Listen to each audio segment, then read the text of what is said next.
Hi, I am Ashley और मैं Miley Cyrus की सबसे बड़ी फैन हूँ।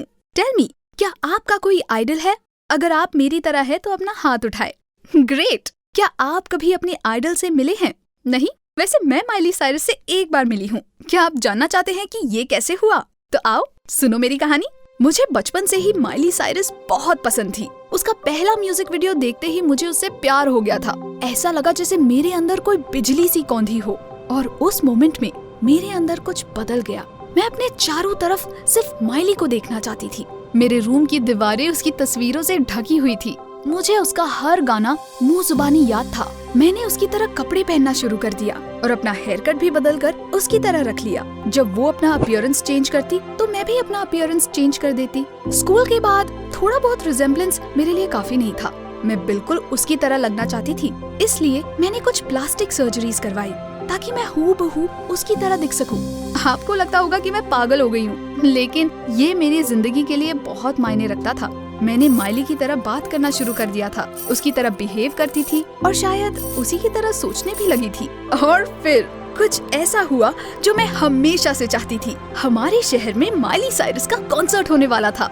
मैं 7वें आसमान पर थी, लेकिन मेरे लिए बस टिकट खरीदना और शो देखना काफी नहीं था। मैं माइली से आमने सामने मिलना चाहती थी, पर ऐसा होने के कितने चांसेस थे? Of course 0। Security, managers, producers, उनमें से कोई भी मुझे उससे मिलने नहीं देता। पर फिर मेरे दिमाग में एक जीनियस आइडिया आया। केवल एक ही ऐसा इंसान है जिसको वो माइली साइरस के रूम में जाने से नहीं रोकेंगे। वो है खुद माइली साइरस। मैंने उसकी तरह कपड़े पहने, मेकअप किया और बिल्कुल उसके जैसा हेयर स्टाइल बनाया। इसी अपीयरेंस के साथ मैं कॉन्सर्ट से ठीक पहले क्लब आ गई। हैरानी की बात तो ये है कि सिक्योरिटी ने मुझसे सवाल जवाब किए बिना मुझे अंदर जाने दिया। क्लब में अंदर जाते समय सारे गार्ड्स मुझे रास्ता देने के लिए किनारे हटते जा रहे थे। उन्हें लगा कि मैं माइली साइरस हूँ। मेरा प्लान काम कर गया था। तो इस तरह मैं माइली साइरस के ड्रेसिंग रूम के पास पहुँच गई। मेरा दिल जोर जोर से धक धक कर रहा था। मैंने दरवाजा खोला और अंदर घुस गई। अंदर कोई नहीं था, बस उसका सामान था। एक अजीब सी कपकपी के साथ मैंने उन्हें देखना शुरू किया। मुझे ऐसा लगा जैसे वो मेरा ही सामान था। मैं इतनी ज्यादा खोई हुई थी कि मुझे पता ही नहीं चला कि कब मेरे पीछे दरवाजा खुला और वो अंदर आ गई। असली माइली साइरस। उसने मुझे देखा और पूछा, लगता है तुम यहाँ खो गई हो। मैं पीछे मुड़ी और मैंने उसे देखा। मुझे देखकर माइली बिल्कुल हैरान रह गई। उसकी कार्बन कॉपी ठीक उसके सामने खड़ी थी। और मैं कुछ नहीं बोल पाई, बस मुस्कुराते हुए अपनी आइडल को घूरते रही। माइली ने बातचीत शुरू की। उसने मेरा नाम पूछा और साथ ही ये भी पूछा कि मैं बिल्कुल उसकी तरह क्यों लगती हूँ। हमने लगभग 10 मिनट तक बातें की। मैं इतनी ज्यादा खुश थी कि इससे पहले मैं कभी इतना खुश नहीं हुई। मैं माइली साइरस से बात कर रही थी। आखिर में उसने अचानक मुझसे पूछा, एशली, क्या तुम कभी कभी मेरी जगह लेना चाहोगी? मुझे समझ नहीं आया कि वो क्या बोलना चाहती थी। फिर माइली ने मुझे एक्सप्लेन किया कि उसका शेड्यूल बहुत टाइट था और उसके पास चीजें करने का टाइम नहीं था। उसने मुझे अपनी जगह इवेंट्स पर जाने के लिए कहा। माय गुडनेस, मैंने इसके बारे में कभी अपने सपने में भी नहीं सोचा था। ऑफ कोर्स मैं मान गई। खुद माइली साइरस बनना बहुत मजेदार था, भले ही ये थोड़ी देर के लिए क्यों ना हो। एनीवे, वो दिन मेरे लिए कोई गिफ्ट जैसा था। इतनी सारी चीजें हो गई थी, इतने सारे इमोशंस थे। जाहिर है शाम को बिस्तर पर जाते ही मुझे तुरंत नींद आ गई और मैंने माइली का एक बहुत ही अच्छा सपना देखा। अगले कुछ दिन मैंने किसी सपने की तरह बिताए। मैं माइली से मिलकर बहुत ज्यादा खुश थी और मुझे यकीन नहीं हो पा रहा था कि क्या ऐसा सचमुच में हुआ था। और फिर फोन की घंटी बजी। ये उसकी कॉल थी। माइली मुझसे फोन पर बात कर रही थी। उसने मुझे बताया कि शाम को उसका एक ऑटोग्राफ सेशन है और वो वहाँ टाइम पर नहीं पहुँच सकती। और फिर उसने मुझसे पूछा कि क्या मैं उसकी जगह ऑटोग्राफ्स दे सकती हूँ। ऑफ कोर्स मैं दे सकती हूँ और मैंने ऑटोग्राफ्स दिए भी। काश आप उस भीड़ को देख सकते जो उस दिन क्लब में ऑटोग्राफ लेने के लिए इकट्ठी हुई थी। मुझे देखते ही वो चिल्लाने लगे। ऑफ कोर्स वो ऐसा करेंगे।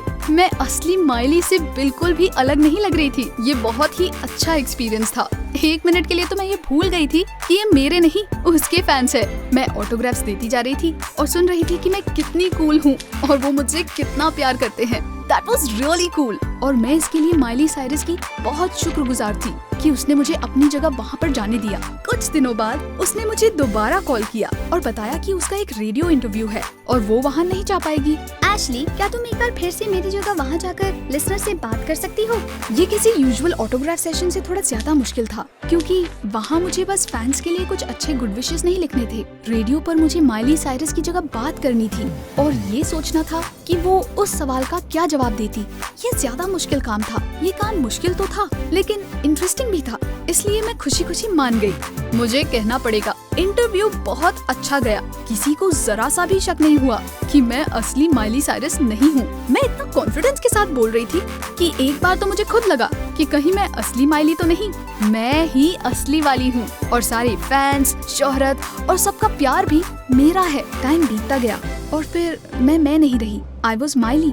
मैं खुद को उसकी तरह इंट्रोड्यूस करती थी, उसकी आवाज में बात करती थी और मुझे यकीन हो गया था कि उसकी जिंदगी मेरी थी। माइली ने मुझे अपनी जगह लेने के लिए कई बार कॉल किया। What the hell? उसे तो मुझसे पूछने की जरूरत भी नहीं थी। मैं तो 24 घंटे माइली की जिंदगी जीने के लिए भी तैयार थी। लेकिन उसके बाद एक अनएक्सपेक्टेड सी चीज हुई। She disappeared. माइली साइरस ने मुझे कॉल करना बंद कर दिया।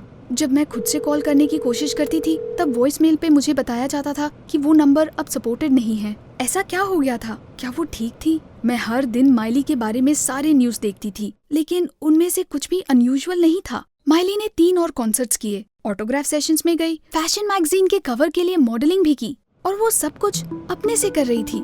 और फिर मुझे समझ आया, माइली साइरस को ये डर था कि कहीं मैं उसको रिप्लेस ना कर दूं, उसकी ग्लोरी और पॉपुलैरिटी ना ले लूं, क्योंकि मैं तो ऐसा बिल्कुल कर सकती थी। फिर भी कुछ हफ्तों तक मैंने उसकी कॉल का इंतजार किया, लेकिन उसने मुझे कॉल नहीं की। मैं अपनी पुरानी पॉपुलैरिटी मिस कर रही थी। मैं फैंस का प्यार और उनकी कॉम्प्लीमेंट्स मिस कर रही थी। वो मेरे साथ ऐसा कैसे कर सकती थी? मैं वो सब कुछ डिजर्व करती थी। मैं असली माइली साइरस थी और वो सब कुछ मेरा था। इसलिए मैंने माइली साइरस का फैन क्लब बनाया और फैंस से बातचीत करना शुरू कर दिया। मैं फिर से एक स्टार बन गई थी। लोग मुझे एडमायर करते थे, मुझसे जलते थे और मैं हजारों लोगों की रोल मॉडल थी। मैंने बहुत सारे मीडिया आउटलेट्स को इंटरव्यू दिए, टिकटॉक वीडियोस बनाए और चैरिटी इवेंट्स में हिस्सा लिया। मुझे एक्सपोज होने का कोई डर नहीं था, क्योंकि मैं ही तो असली माइली साइरस थी। मुझे इस बात पर भरोसा हो गया था। आपको क्या लगता है उसके बाद क्या हुआ होगा? मे बी पुलिस ने मुझे पकड़ लिया होगा या माइली साइरस ने खुद मुझे एक्सपोज कर दिया होगा। लेकिन यहाँ मुझे आपको निराश करना होगा, क्योंकि ऐसा कुछ भी नहीं हुआ। मैं माइली साइरस की लाइफ जी रही थी और इसके साथ मिलने वाले अटेंशन का मजा भी ले रही थी। लेकिन धीरे धीरे वो अटेंशन कम होने लगा। मेरे फैंस कम होते जा रहे थे। मुझे अब पहले से बहुत कम इंटरव्यूज में इनवाइट किया जा रहा था और मेरे इंटरनेट वीडियोस को भी कोई नहीं देख रहा था। जाहिर तौर पर शुरू में मैं बहुत दुखी हुई थी। मुझे इसका रीजन समझ नहीं आ रहा था। ऐसा क्यों हो रहा था? मैं तो ऑलमोस्ट आइडियल माइली साइरस थी। लेकिन फिर मुझे रियलाइज हुआ कि प्रॉब्लम वो नहीं थी। असली माइली साइरस की पॉपुलैरिटी कम हो रही थी। शो बिजनेस की दुनिया बहुत ही क्रूअल है और टॉप पे बने रहना बहुत मुश्किल है। ज्यादा यंग और ज्यादा टैलेंटेड जनरेशन हमेशा वो जगह ले लेती है। धीरे धीरे मैं वापस से एक नॉर्मल लड़की बन गई थी। मैंने माइली की तरह कपड़े पहनना बंद कर दिया था। मैंने उसकी तरह मेकअप करना भी बंद कर दिया था। अब मैं उसके गाने भी बहुत कम सुनती थी। वो मुझे सिंपल और अनइंटरेस्टिंग लगते थे। ये क्या हो गया था? क्या मेरे सर से माइली साइरस का भूत उतर गया था? मुझे अपने अंदर एक खालीपन सा महसूस होता था। फिर एक दिन मैंने एक अननोन फीमेल सिंगर का गाना सुना।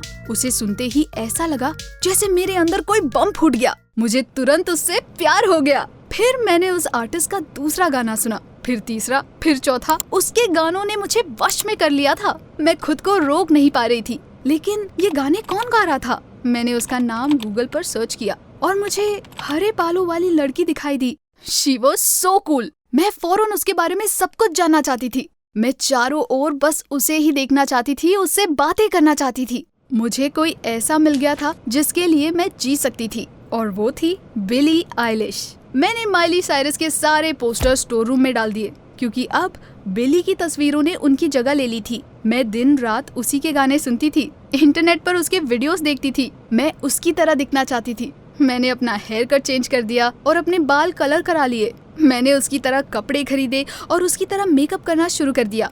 लेकिन आईने में खुद को देखने पर मुझे अभी भी माइली साइरस दिखाई देती थी। तो फिर मैंने दोबारा प्लास्टिक सर्जन्स के पास जाने का फैसला किया, क्योंकि मुझे अब रियल बिली आइलिश बनना था। तो यही मेरी पूरी स्टोरी थी। अब मैं प्लास्टिक सर्जरी के लिए पैसे जुटा रही हूँ और अपनी आइडल की तरह दिखने की तैयारी में हूँ। मे बी वो भी किसी दिन कॉन्सर्ट करने के लिए मेरे शहर में आएगी और कॉन्सर्ट से पहले मैं चोरी से उसके ड्रेसिंग रूम में पहुँच जाऊंगी। कौन जाने आगे क्या होगा। सच कहूँ तो जिस सर्जन के पास मैंने ऑपरेशन किया था, उन्होंने मुझे इसके बारे में अच्छे से सोचने के लिए कहा, क्योंकि उनके हिसाब से मुझे इससे खुशी नहीं होगी। उन्होंने मुझसे कहा कि मेरी अपनी कोई पर्सनालिटी नहीं है और मैं हमेशा एक ऐसे इंसान की तलाश में रहूंगी जो मेरे अंदर का खालीपन भर सके। हाँ, what a fuzz. I don't believe him। आपको क्या लगता है मुझे कमेंट्स में बताएं और ये चैनल को सब्सक्राइब करें और इस वीडियो को लाइक करना ना भूलें। आपको तो पता है कि मेरे लिए पॉपुलर होना कितना जरूरी है। मुझे अब रियल बिली आइलिश बनना है और उसकी लाइफ जीनी है।